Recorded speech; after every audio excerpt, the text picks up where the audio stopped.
ये 100% कंफर्म रखो कि ये एग्ज़ाम कैंसिल हो गया।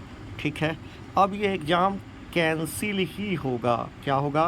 कैंसिल ही होगा। और ये एग्ज़ाम अब बेटा सितंबर में होगा। 10 दिन में। बहुत बच्चे बोल रहे हैं क्या सर 10 दिन में एग्ज़ाम हो जाएगा? नहीं बेटा, कोई भी एग्ज़ाम होता है ना, कोई भी एग्ज़ाम होता है तो उसके लिए 3 मंथ होना चाहिए। कम से कम मिनिमम 3 मंथ में ही एग्ज़ाम हो सकते हैं। 3 मंथ से कम में एग्ज़ाम कराया ही नहीं जा सकता। कोई भी स्टेट लेवल या क्या बोलते हैं, स्टेट लेवल या फिर जो भी यूनियन लेवल का जो एग्ज़ाम होता है वो 3 मंथ से पहले नहीं करवाया जा सकता। जो इंडिया लेवल का एग्ज़ाम होता है, स्टेट लेवल और इंडिया लेवल का जो एग्ज़ाम होता है वो 3 मंथ से पहले करवाया ही नहीं जा सकता है। इसमें क्या लॉजिक है? क्योंकि बहुत सारे काम होते हैं। क्वेश्चन प्रिंट होता है, प्लस सेंटर अलॉट होता है, एडमिट कार्ड अलॉट होता है, बहुत सारा चीज़ देखना पड़ता है। ठीक है, ये सब होता है। तो कहोगे आपके पास क्या प्रूफ है? हमारे पास प्रूफ है। जैसे बीपीएससी के एग्ज़ाम होता है बेटा, बीपीएससी पिछले साल कैंसिल हो गया था, उसका पेपर लीक किया होता, सब लोग सुना होगा।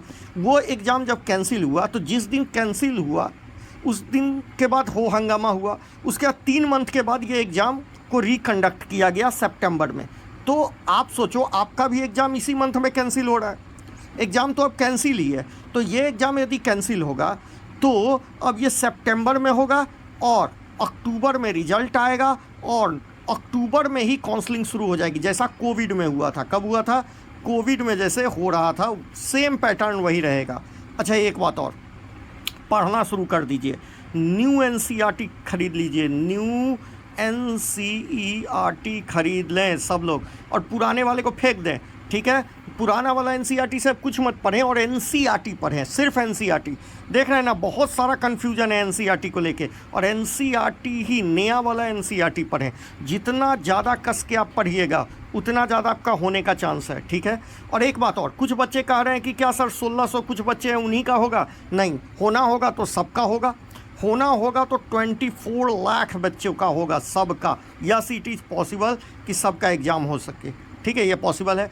24 लाख बच्चों का होगा और रीवैल्यूएशन नहीं होगा। रीवैल्यूएशन होगा, यदि रीवैल्यूएशन हो जाएगा तो बताइए कि उनका फिर क्या होगा? उनको फिर टाइम लैप्स हुआ है उनका सिर्फ री एग्ज़ाम भी नहीं हो सकता क्योंकि पेपर लीक भी हुआ है, पेपर लीक का मामला भी है। अब तो बहुत सारी बातें आ गई। कहे ना, जैसे होता नहीं है कि ट्रैफिक में आप पकड़ा गए, आप बिना हेलमेट के पकड़ा गए, बिना हेलमेट के पकड़ा गए तो आपका क्या क्या चेक हो जाता है? लाइसेंस भी चेक हो जाता है, क्या बोलते हैं, गाड़ी का कागज़ भी चेक हो जाता है, प्रदूषण भी चेक हो जाता है। सेम हाल यही है। ये पकड़ा गया बेटा 718 और 719 नंबर दे के, यहीं से ये फंसना शुरू हुआ। और जैसे ही यहाँ से फंसना शुरू हुआ सारा पोल पट्टी खुल जाता है इसका। नहीं तो ये पोल पट्टी किसी को पता नहीं चलता। क्यों नहीं पता चलता? क्योंकि पहले से ही था कि इस बार 69 से 71 बच्चों का 720 आ रहा है। ये बहुत पहले से ही था बेटे कि बहुत बच्चों का 720 आ रहा है। मगर ये जैसी बच्चों ने क्या देखा, बच्चों ने देखा कि अरे बाप रे, यहाँ पर कुछ बच्चों का कितना है, कुछ बच्चों का क्या है, 718 और 719 नंबर है।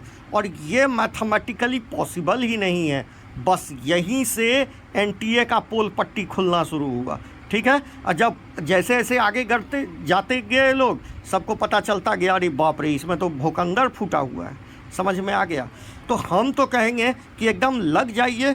अक्टूबर में एग्ज़ाम होगा आपका, अक्टूबर में आपका एग्ज़ाम है, इसलिए एकदम लग जाइए, किसी भी कीमत पर लग जाइए, एकदम लग जाइए। ठीक है, एकदम लग जाइए और बेहतरीन तैयारी कीजिए। इस बार 100% तैयारी कीजिए। Thank you.